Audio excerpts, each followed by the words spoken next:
economics and political science. He's come back here to become a farmer. And I said, no, listen, you have to, it's not only about the education you receive, it's about the application of the knowledge and what you want to take forward from that. And he said, okay, you know what, do your experiments, have fun, let's see what comes out. So one of the passions I did was I started growing rice in very organic form. So no pesticides, no fertilizers. I actually started cutting the rice when it was harvested.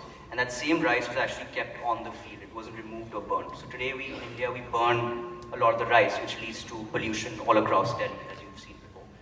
So we've actually let the rice be. And what happens over a month is the rice becomes the nutrition for your next layer of produce.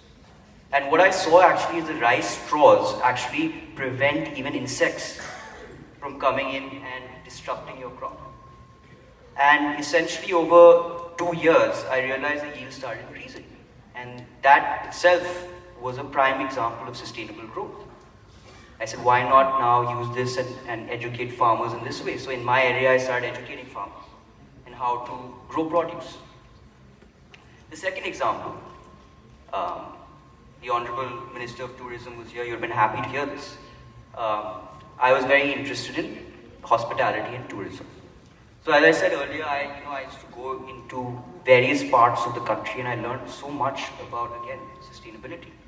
I went to Meghalaya, and Meghalaya has one of the cleanest villages in the world. It's been recognized by the UN, and it's called the Whistling Village in India. So actually, people don't communicate by talking to each other. Even their names, everything is communicated through this in Meghalaya. It's very interesting. I was like, wow, never heard about this before. I went and learned about different ways of cooking in Madhya Pradesh and in Rajasthan. And I said, oh, this is very interesting. The dishes, how they were produced there. Even the cutlery and the crockery, everything was produced there, all organic. And I said, why not create a platform where today in the world, everyone wants experiences. Now it's not about just going to a great hotel, going to a Taj and saying, oh, I stayed at Taj. No. Today it's all about authentic experiences. And sustainability is a huge part of authentic experiences. If you are able to combine sustainability with tourism and provide it as an opportunity for someone from abroad to actually experience that in India, people go crazy. And you could be earning in dollars. You could be creating more jobs in India through that platform. So I decided to create this platform called Pravas. And it's an application, it's a very simple application that aims to become the Airbnb of experiences for India. And what we aim to do is we aim to kind of find these local experience curators and enable them to put their experience on our platform. And through AI, then a customer can create an itinerary and discover experiences that you would never even have thought of. If you can go to a market and make your own dishes. You can go and learn how to make textiles organically.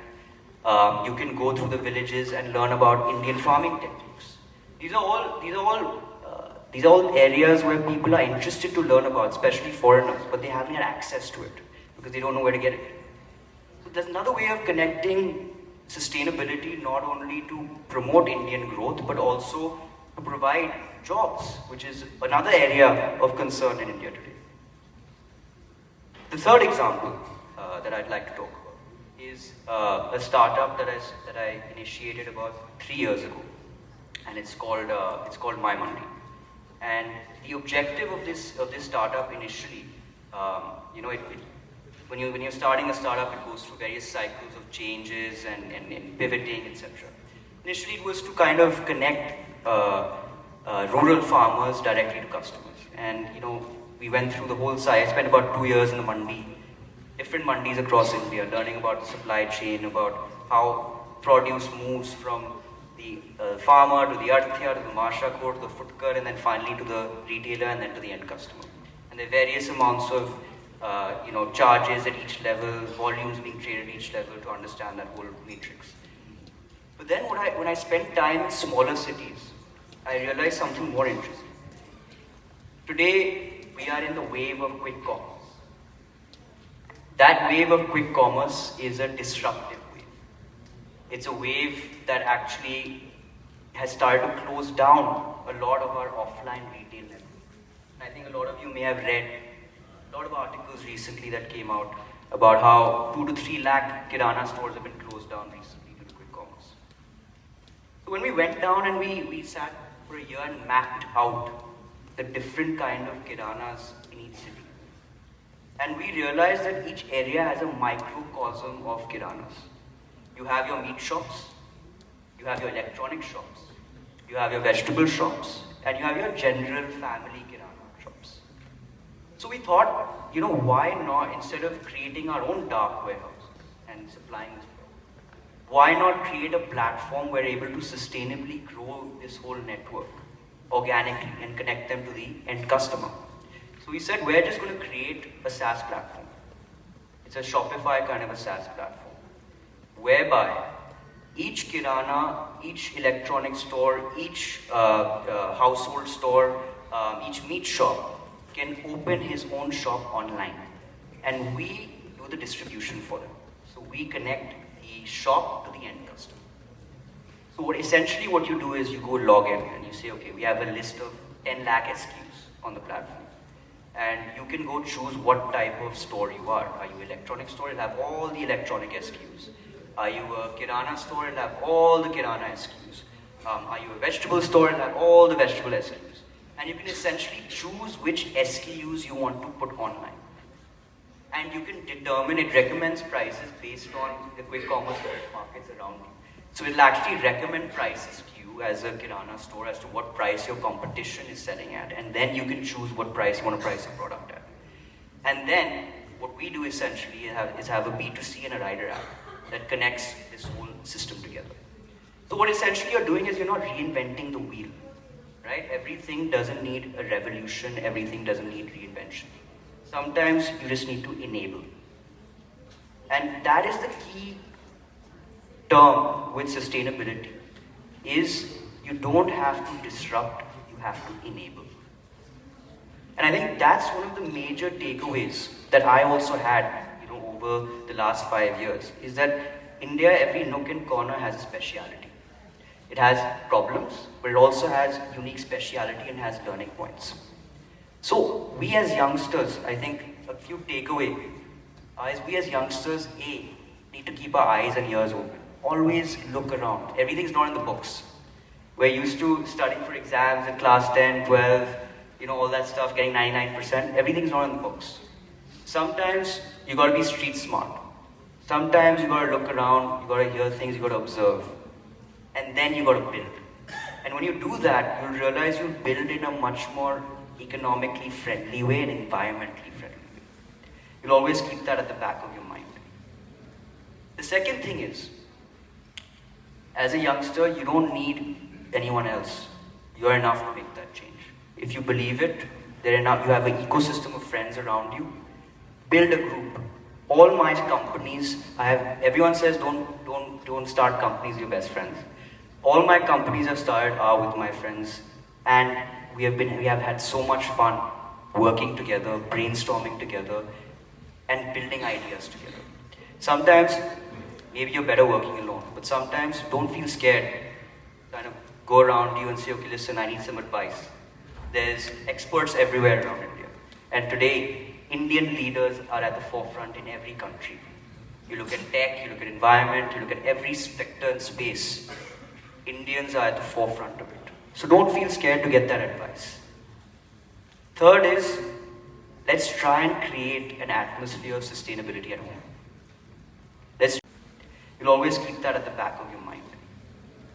The second thing is, as a youngster, you don't need anyone else. You're enough to make that change. If you believe it, you have an ecosystem of friends around you. Build a group. All my companies, everyone says don't start companies with your best friends. All my companies I've started are with my friends, and we have had so much fun working together, brainstorming together, and building ideas together. Sometimes maybe you're better working alone, but sometimes don't feel scared. Kind of go around you and say, okay, listen, I need some advice. There's experts everywhere around India. And today, Indian leaders are at the forefront in every country. You look at tech, you look at environment, you look at every sector and space. Indians are at the forefront of it. So don't feel scared to get that advice. Third is, let's try and create an atmosphere of sustainability at home. Let's try and use less plastic. Let's try and go back to our roots.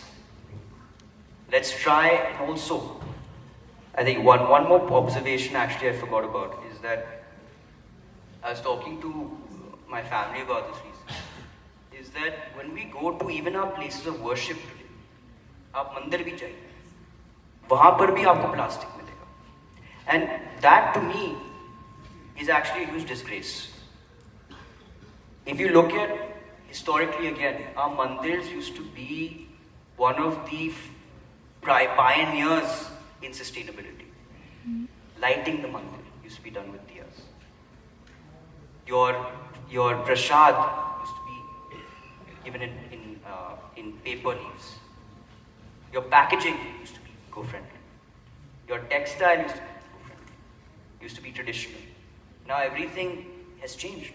You see, you go to a mandir, there'll be plastic everywhere, there'll be bottles everywhere, there'll be someone throwing something. You know, that's what I mean. It starts where your core beliefs are. It starts with your religion. It starts with what you do at home. It starts what you do with your family, and it starts what you do with your friends. So these are the few takeaways, that I as a youngster can kind of give to you from my own experience and from what I've started on my own. And all I have to say is that 60% of the country are us, below 30. So if you want to make that change, it's us who's going to make that change. And we can do it together, but we got to believe in it, and we can bring India at the forefront. But you got to believe in yourself, you got to believe in each other, and you got to believe in an idea to solve a problem. And I can tell you that we'll be able to succeed on our own, and we will bring India to the forefront. In the end, like I said before, I'd like to thank this whole community for inviting me. Thank you so much for making me a part of this program, for allowing me to speak in front of such distinguished guests. And I'd like to say sustainability is not the responsibility of a few, it's a shared mission. Each one of us, businesses, governments, communities, individuals, have a role to play. So let us commit to the shared mission and inspire industries and generations to embrace sustainability as a way of life. And together, we can create a future that is not only prosperous, but also sustainable for all. Thank you very much.